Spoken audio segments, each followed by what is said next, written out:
Și-am învățat să trag voi, nu ține toate două zile pe alea.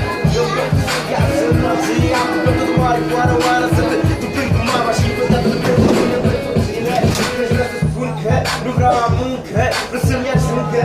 Banii să chează loc de la păcioase și nu rațe, bine casate. Să stăm la un grătar și unul pentru bani, pentru șoio, pentru zile că mă când la din nou și unul pentru bani, pentru șoio.